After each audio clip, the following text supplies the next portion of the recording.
talked to Randy, and he said this week. All right, we're good. It's on. Yeah. Wait until after all the Saturday games to go on Okay. next week. So things are satisfied. I have the standings to look at. Yeah, I haven't pulled up. All right. 3, 2, 1. What's going on, guys? This is Dean Barker with the RCBL, and you're back for episode number 2 of the Rocktown Rundown, where we cover everything that's going on in the RCBL. My name is Ross Barker. I'm a videographer for the RCBL. And I'm Tyler Carney. I also write articles with Dean. So, we're here after the second week of the season. So let's talk about, let's start by going through the standings. In first place, we've got the Clover Hill Bucks at 5-1. Second place, we've got a three-way tie between the Grottoes Cardinals, Broadway Bruins, and Bridgewater Reds at 3-1. Montezuma Braves are in fifth at 2-3. The RCBL Shockers and Stuarts Draft Diamondbacks are tied for sixth at 1-3. And the Elkton Blue Sox are in last place at 0-5. Guys, what did we see this week that stood out to us? So I was at, I was at 3 of the Stuarts Draft games. Very talented team, very talented in the field. They definitely are able to put some runs together. I guess maybe they just need to do a little bit more and they just keep that intensity like through the whole game. It is a slow start. I was at the Diamondbacks Cardinals game in Grottoes, and it was definitely, they got out to a slow start, and Grottoes just kept, Grottoes didn't hit a home run and scored 11 runs. They were just getting base runners on them all day. It was just a hard game for them. I think it was more of just they're just having a slow start. A team that really surprised me, I mean, not really surprised, but that stuck out to me was the Clover Hill Bucks. Mm-hmm. I mean, they're always in the playoff conversation. I talked about this with Coach Chandler before the season started, but, you know, that rivalry with Bridgewater, we talked about it with Derek Schiffler. It's a big rivalry, and there was a lot coming into this game, especially after that interview that Coach Sherfy gave. For them to keep their composure and win in a big stage, because we were at that game. It was very crowded. It was very intense. It was Memorial Day. It was a great baseball environment. For them to perform on that stage, especially after getting down, I think around the 5th or 6th inning, that really said a lot to me. And I asked Coach Chandler after the game, you know, Sherfy predicted a whooping, and that didn't happen. What was the key? And he said, well, he gave a very mature answer. He said, well, we didn't really get too emotional. We just saw it as another game and came in and got the job done. So, and now they're in first place with just one. It was a 1-run loss at the opening day to these Diamondbacks. So I think, going off of what you guys are saying, I would be a little bit concerned if I'm Stuarts Draft right now. Well, I mean, they can still have they have that Clover Hill win. They know they can do it, so maybe it's just not about, maybe they didn't have the right people these few days. Maybe it's still early in the summer, guys aren't all here yet. And that could be what's still happening over at Elkton, being 0-5. They're talking about, I mean, and I think in their last game, they finally put it together and got 8 runs, but still lost by 11. They lost 19-8 to the Bucks.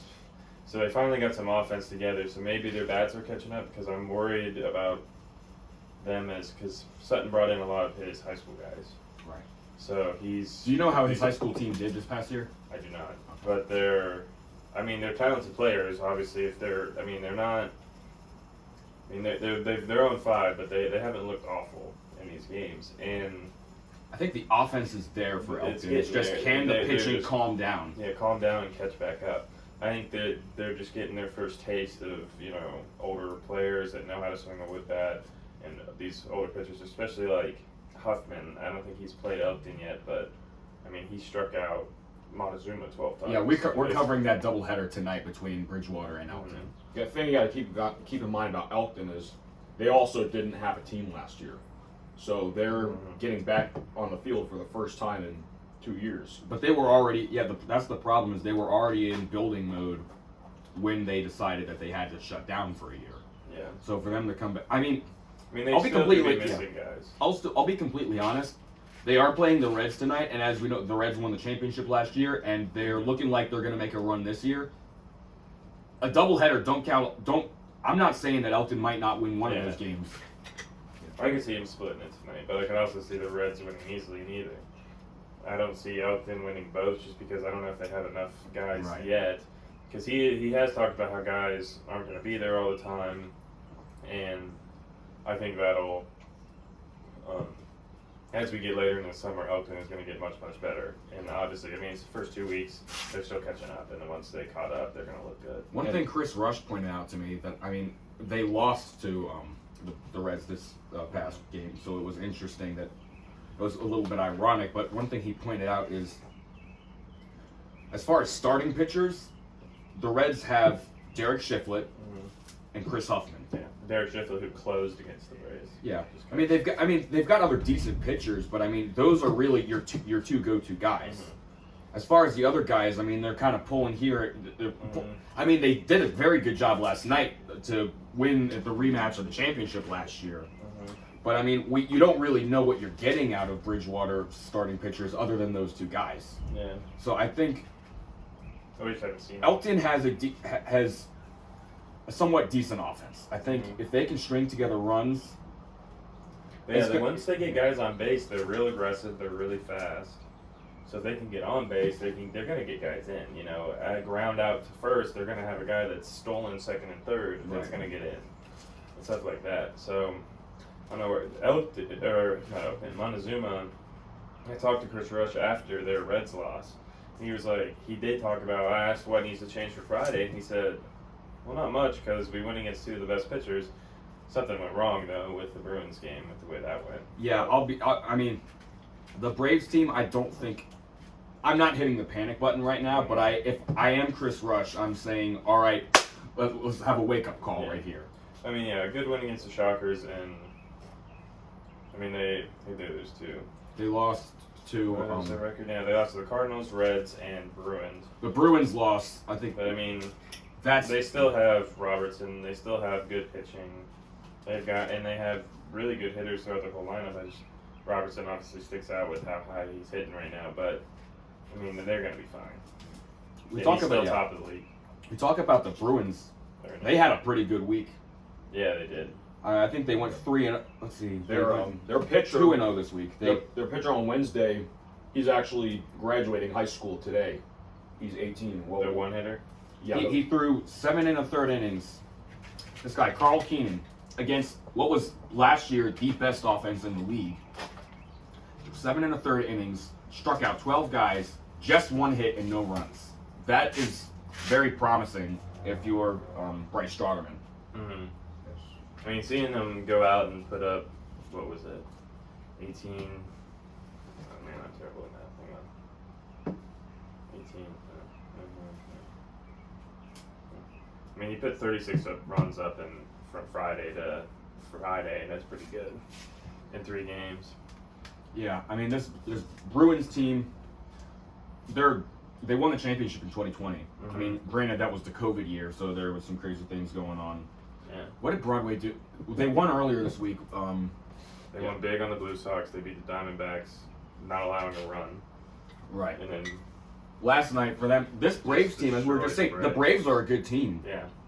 I don't know. I am really surprised by that scoreline. I'm not surprised that the Bruins won. I'm surprised by how much. Yeah. I think. Who was pitching last night for the Braves? Do you remember? Let's go to the box score. Winning pitcher was Hunter West. Losing pitcher was Elijah Dunlap.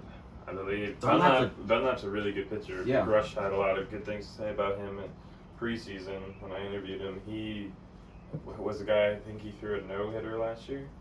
So, against a good pitcher, too. Yeah, I talked to him.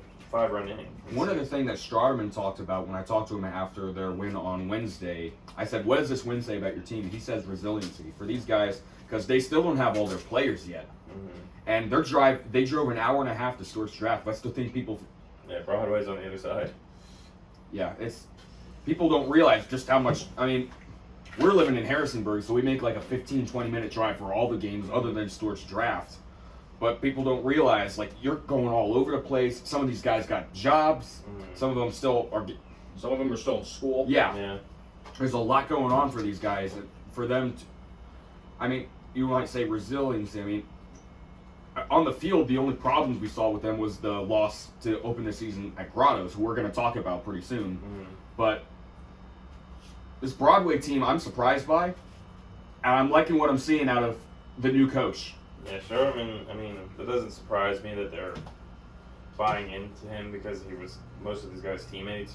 He talked about with me in preseason how much he is going to trust these guys, and I think they're really liking him. And obviously, that I think when you have such a good connection with the coach, it's going to show on the field. What's Broadway's record? They're 3-1. Okay, They're so- tied for second. Yeah, so that one loss that we saw that And they had, that was a very good Grottoes team.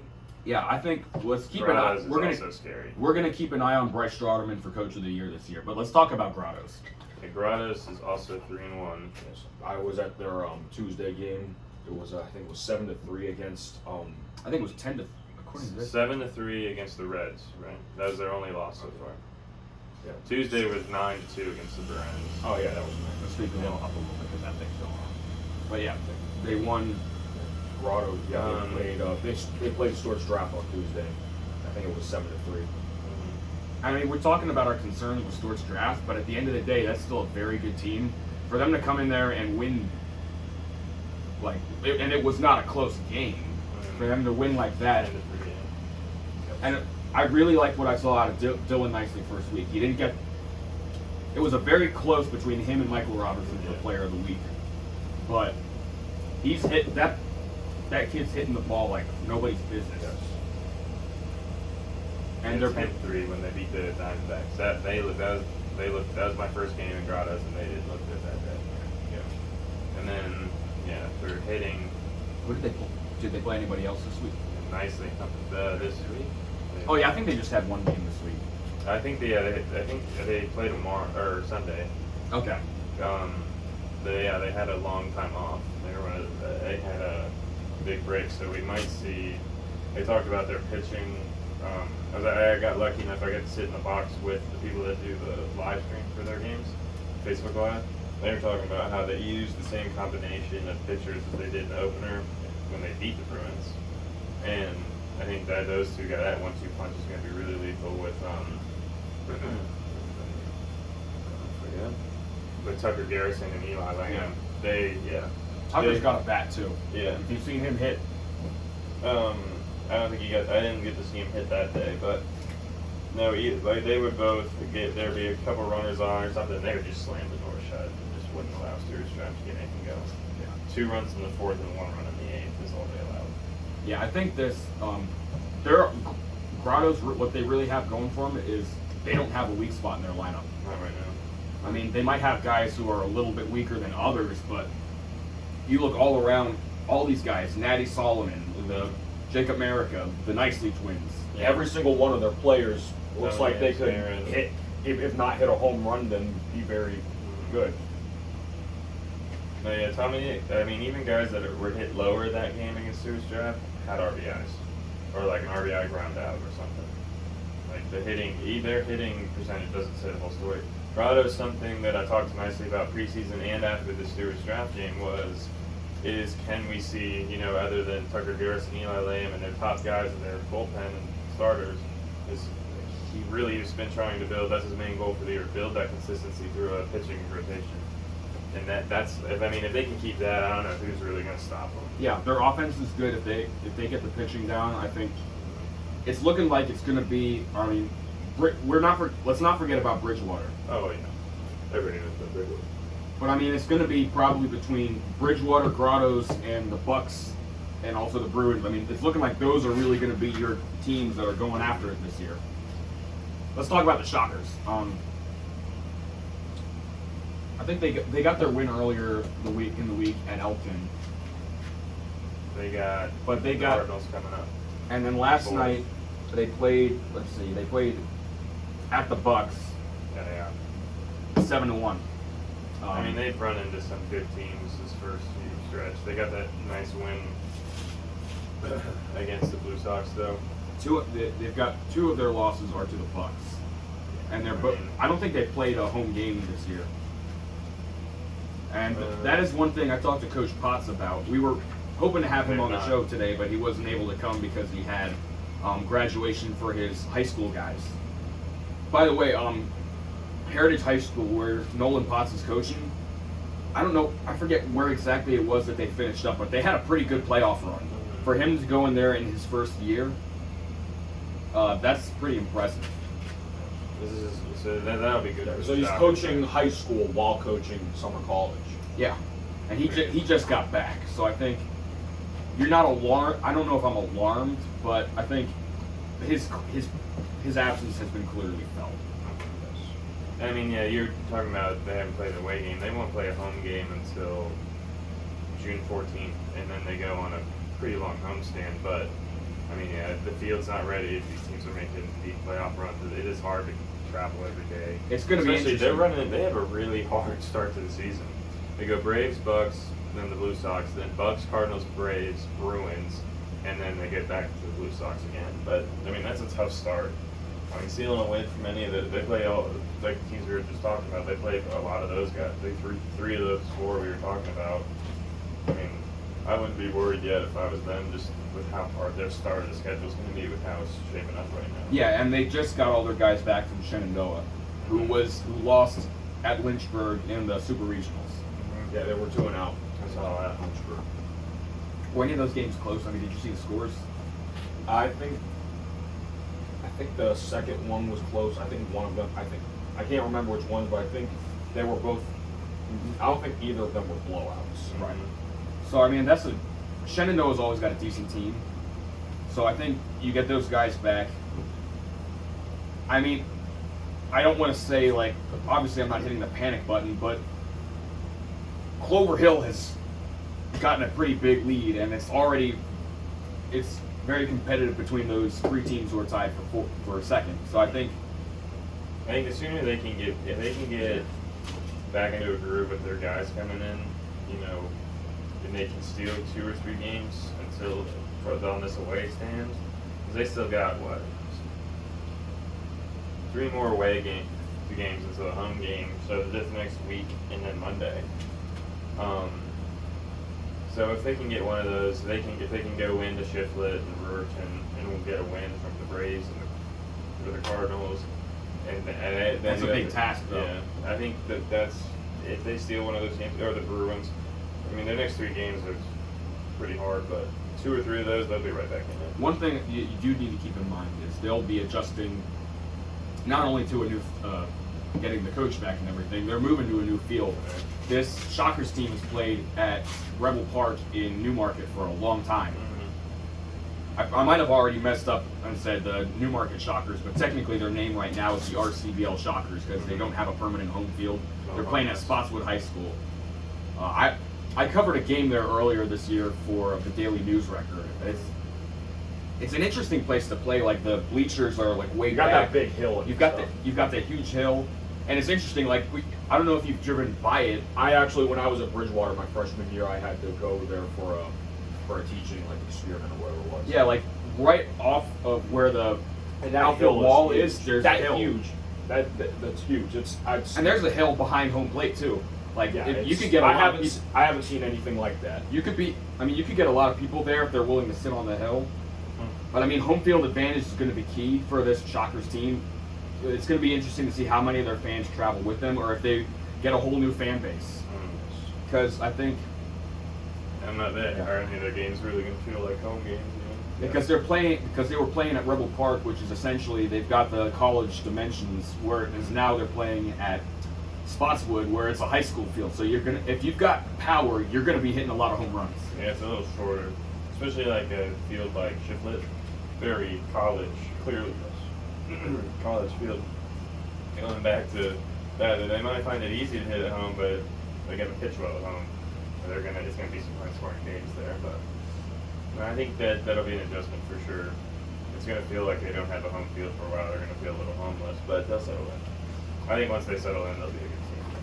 Let's talk about the Bridgewater Reds. I mean, we brushed over them a little bit. I mean, we don't want to forget about them too much because they did win the championship last year. Of course. We talked about the loss that they had at Clover Hill because, as I said, we all talked about the interview where Sherfy predicted a whooping and then it fell through. I remember I walked up to Sherfy and I said, Coach, after the game, I asked him for an interview. He gave me this look. He was like, he said, you're going to make me eat my words. But he was very gracious. I mean, that is one thing I've appreciated this year. The coaches from the losing team and the players from the losing team have been very gracious about giving interviews. Oh yeah. I mean, usually we don't do it just because we're in such a rush. I mean, that's what we've been working on, articles and going to games. It's been a lot for us interns working here. Yep. And we're also balancing some jobs. Yeah, like we've got a lot. There's a lot of stuff going on, so we really appreciate the guys giving us their time. But yeah, Bridgewater, they didn't play a bad game. I didn't think at Clover Hill. It was a very well played Honestly, game. I think either team could have won that game, but I feel like Clover Hill might have, I think it was I forget what Tyler Conley. Tyler Conley. Yeah, he said that they saw that interview and that gave them a little bit more motivation to go in there. That, and I think Bridgewater only had one game their opening week, so they had a lot of Yes. time off. And I think that might have been the problem with Stewart's draft too, is you get that one win, but then when you're off for 5-7 days, Lose your mojo. yeah, the bats cool down. Yeah, They- the Reds also, they bounced back well, I'm honestly, They did. after that. That was something that Huffman, the pitcher, talked about after the game. He's like, he came in with a chip on our shoulder, and he pitched the lights out, and then Shiflett came in and did the same thing. It was impressive. And Braves even got a home run off of, they had to set up a pitcher for Shiflett, I can't remember who it was. But they got a home run, and it looked like it was back in the game, and then they just shut him down. They just looked a very dominant 8-4 win. Yeah, Shiflett's done a decent job pitching this year. He got the win first game of the year, and then this Got the save. he got to save. I don't know if it was last a save night? situation. Last night he actually pitched the ninth inning, Oh, and I think he had a hit last night. He didn't have any RBIs, but that team last night, it was a 6-3 score. Yes. It started out looking like it was going to be a pitcher's duel. Yep. Because, Stewart's draft has a solid pitching staff. We talk about all their things, the problems they had. The starting pitcher, I think, went 5 innings. I think it was Stump was the starter. They've got, the talent's there. They've just got to produce. But this Bridgewater team is not going to give you second chances. Yes. So they jumped out early. Noah Cornwell hit a bomb to left field on a 3-0 pitch. Yeah. We talked about him after the game because, it's an unwritten rule. You don't swing at a 3-0 pitch. But not even just to be disrespectful, but if you have a chance to get on base. yeah. So for him, when we called him over for the interview, he was kind of surprised. He was like, "I went 1 for 5, and I with 3 strikeouts." But that's the thing about baseball. It only takes one. You do your job once, and it could be the difference between a win and a loss. And while it was just 1 run. I think that really set the tone. We saw the rest of the game. This Bridgewater team, Bridgewater's offense is going to be a force to be reckoned with this year. We're going to see that probably tonight, unless Elkton can shut it down. I would predict a high-scoring game, 2 high-scoring games tonight. Well, yeah, the Blue Sox pitchers will have to come around to make it a game tonight. But if their hitting continues, they put together 8 runs in a good game against the Bucks. So, regardless, 6 runs. they scored 8 against the Bucks at Clover Hill. It was 8-6. Blue Sox, not the Reds. I'm talking about the Blue Sox. The Blue Sox put together 8 runs against a good Bucks team, so I think they can certainly do it against Bridgewater. Bridgewater's gonna be hard. Yeah. It's a new test. An interesting thing about last night's game is Sherfy wasn't there. Really? It was Dennis Miller acting as the acting head coach, Sherfy's assistant guy. He didn't really have too much to say after the game. He's probably not used to being in that situation. Yeah. Props to him for holding it down while Sherfy's gone. Because, that's a very big game. It's a championship rematch. And it wasn't even not only did they win, it wasn't a blowout by any means, but they were clearly the dominant team. Yeah, they were clearly. Yeah. There's another one of those games back-to-back for the Reds then that were close by runs but looked just so dominant. Yeah. I think that's what the Reds are going to do. So let's take a look ahead. Let's see. We've talked about, that Elkton versus Bridgewater doubleheader tonight. Another game that they're going to have to look at is the Bruins and the Diamondbacks are going at it again. That's going to be the big question is is Stuarts Draft going to be able to bounce back tonight? Because I mean, I know it's still early in the season, but you lose 4 games in a row, and people start to get concerned. You can call it a slump, and then you got to like worry about getting out of the slump. Luckily, if they do drop tonight, they can bounce right back again tomorrow.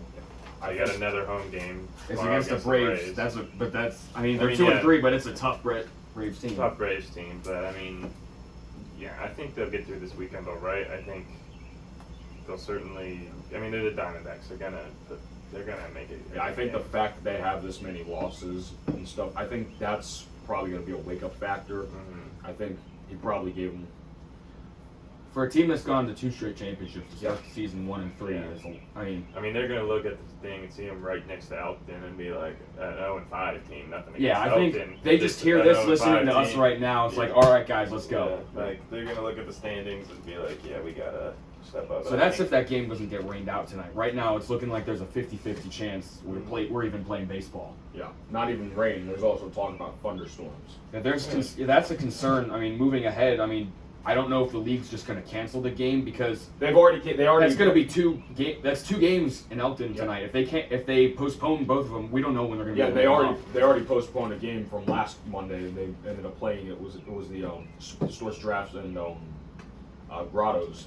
So Yeah, that it was on that. Tuesday. To be fair to the Diamondbacks, that might have been another thing because they had an extra day off. Yeah, couldn't keep the mojo going. Yeah, that is hard. Maybe this Saturday, Sunday, this one-day turnaround will help them. I will say, from what I've seen, they struggled last night, but Stuarts Draft is very good in the field. Mhm. They're very good at making key catches and smart plays in the infield. Yeah, I don't want to dog on them too hard. They are absolutely a good team. It just seems like they're just off to a slow start. And we got plenty of season left. They'll be all right. Yeah, we have until. I saw last night Will Haas. I think it was the 4th or the 5th inning. Or no, I think it was the 6th actually. He a liner to him that he misplayed to open the inning. I could look over to see he was frustrated. The very next play, made a very solid catch and then threw it back to first for the double play. So I think if they can reciprocate that resiliency, this should be a good team. I couldn't see a world where they're not going to end, top 5 outright. I mean, just because how it's shaping up now, I don't say top 4 just because there might be 4 teams tied for first. The top 4 right now looks really good. Yeah, and Montezuma's in that conversation too. Yeah. I think, and then the other game tomorrow is going to be the Shockers and the Cardinals. Yes. I think we've talked about this Cardinals team. I think Potts will be coming back to. I don't know if Potts was back last night. I think that is going to really be a test. I mean, obviously it's the Cardinals. We can sit here and say, well, it's not that big of a deal if you lose, but at the same time, for this team to start 1-4, I mean, yeah, you've been missing players and everything, but you don't want them to come back and it's like when Dad comes home and he sees the house is in a mess. That's not something that you want. No, I think they can. Anyone can beat anybody. They just need to steal a few until this little away stretch is the biggest thing for the Shockers. I did see that they won the championship 2 years ago. Yeah. And they went to the finals the year before. Yes. So the potential is definitely there. Yes, the potential They know how is to there. win. Yes. They know how to win. They just need to get it done, and it's a very competitive league to get it done in. I mean, the last last place team was only 5 games out of first. I did not. Something like that. It was ridiculous. And I think that's going to safe up, especially once Elkton catches up, they're going to put their hat right back in the mix to steal.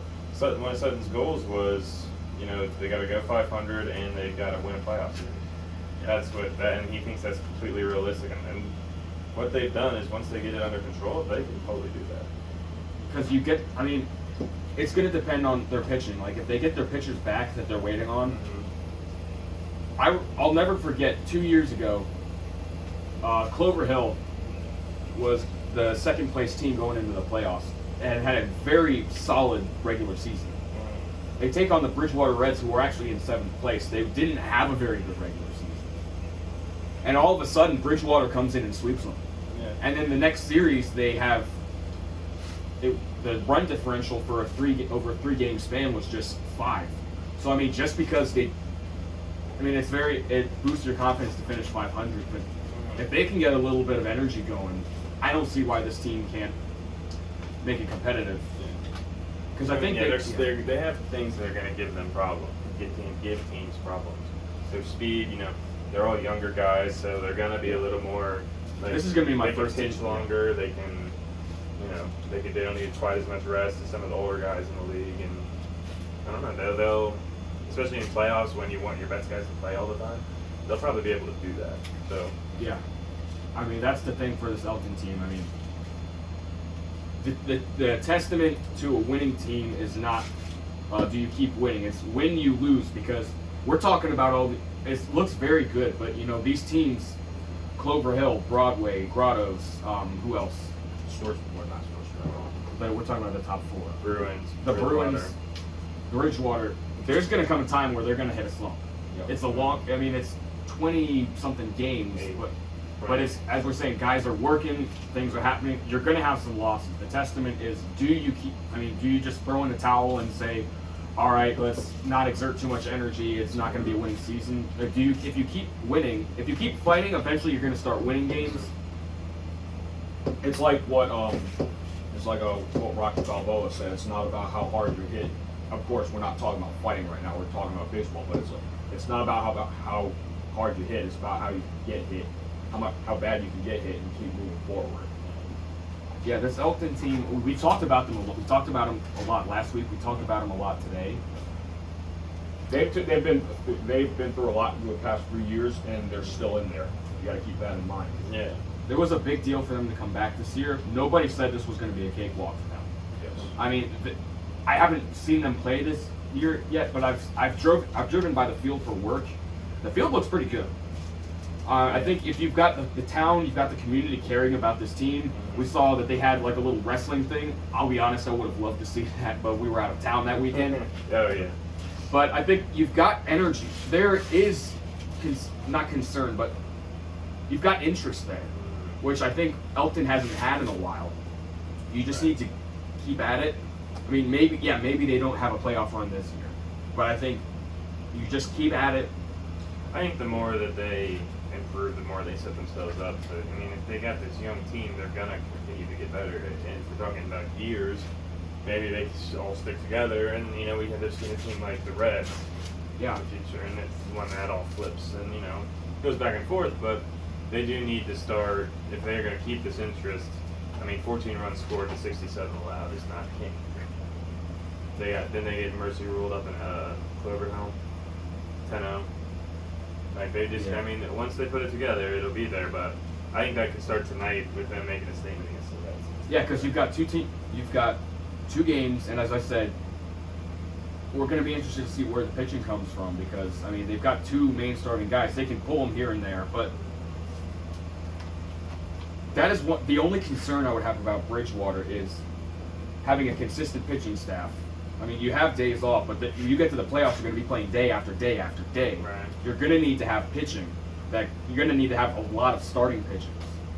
I mean, yeah. I think that's going to be the thing that's going to separate. We don't know who we're seeing tonight, but I would like to see if Elkton could put up a few runs on one of these guys, maybe the second game, because Bridgewater's played, I think, 3 games this week. Yeah, they're going to be tired. They're going to be tired, and 5 games in 1 week is a lot. Mm-hmm. So I think that will be interesting to see if Elkton can squeak one through. I think they squeak one tonight, and that kind of turns them around. Yeah. I think even if they keep it close with the reigning champ, they're going to turn that into momentum and move it forward. Hey, lots to look forward to in Elkton for sure. Just like with baseball, you're playing maybe not every day, but consistently throughout the week. You're going to get tired, but it's a long season. You have to play through that. Yeah, but we're only in the second week, and we'll tell you, as interns, we're tired. I didn't get there are some days where I don't get the highlight video uploaded until the next morning. Yeah, I was just working on the article this morning because, I mean, as we said, it's a drive, especially the Storch draft. Yeah. And if I'm driving, I can't write the article. Yeah, if I'm driving, I can't upload any of the videos. Randy always tells me, Gotta have it by the time he wakes up in the morning. So gotta get it in. But no, I'd say just looking forward, like to wrap up kind of the games to watch, especially this weekend. There's a doubleheader tonight. Both Diamondback games I would definitely tune into. And then Cardinals have a game this Sunday. I believe I'm at that game. Cardinals Shockers. Yeah. Is that you? I I got to make sure now because I don't want to show up for the I'm record. actually not sure. I'll have to check. I'm the that. Braves at Diamondbacks. So that means I got Shockers and Cardinals. So yeah, so we'll both be there Sunday. So we'll have recaps from those games. But those are going to be big games. I think Reds Bucks on Tuesday, June 6th, and then June 6th is a big day. You got a lot of good games that day. You got It's- Reds and it's- Bucks again. Yeah. Oh man. Reds Cardinals this week too. Reds Diamondbacks again this week too. So yeah, a lot of good games this week coming up. It's going to be interesting to see once all the dust settles this week. I mean, because it looks competitive right now. We're going to be interested to see. Because I would say we won't have many one-loss teams after this is all done. No, a 5 week, especially after a 5 week for the Reds, and then going in and having a Bucks, Diamondbacks, Cardinals, and then the Braves. I mean, that's going to be. Yeah, one or two the in test there. for the Reds tonight will be to see. I mean, they've played a Yeah, lot this week. Do man. they just say, you know what, we're letting all our scrubs play tonight? I mean, it's hard. I mean, because if you don't take this Elkin team seriously, they'll take their first win. Right. I mean, I don't think Bridgewater. I mean, they're not going to do that. They're going to take them seriously. But I mean, how much do you want to? How much energy? I mean, do you want to give? Yeah, do you want to play? Because they have a somebody or- doubleheader. Both have, Well, it's a pretty good show today. Yeah. We didn't have anybody to interview, but yeah. Lots to talk about. lots to talk about. Yeah, I think this next week's going to show us. Like, Yeah. Unfortunately, really we'll have to balance see that how it works. We might have to do the rundown either Monday or Thursday because we are going to be out of town because our grandfather's having a 90th birthday. oh, that's perfect actually, because I won't be in town this week, next weekend either. So Oh. I was going to have to miss. So that's perfect. But no, then we'll get in player of the week. We'll wait Post till that tonight. Yeah. We'll look to see what happens tonight, and then because Michael Robinson had a stellar first week. This past week, I think it's going to be hard to beat Carl Keenan. The pitcher. 12 Ks coming out of high school. Yeah. Are we still going on? Yeah. Okay. Yeah. So, all right. Do we want to do the basketball thing ourselves? Or do we want to? I think we'll save that for So next. we'll save that for next week. Yeah. Shiflett put up 4. We're going to be interested to see because Coach Potts is a JV high school basketball coach too. We'll be interested to He see might if be. he can put it up. We still haven't decided on a prize for this year, but we'll get that. We'll figure it out. All right, guys. This is Dean Barker for the RCBL. Ross Barker. Tyler Carney. Signing off. We'll see you next week. Thanks for watching the Rocktown Rundown.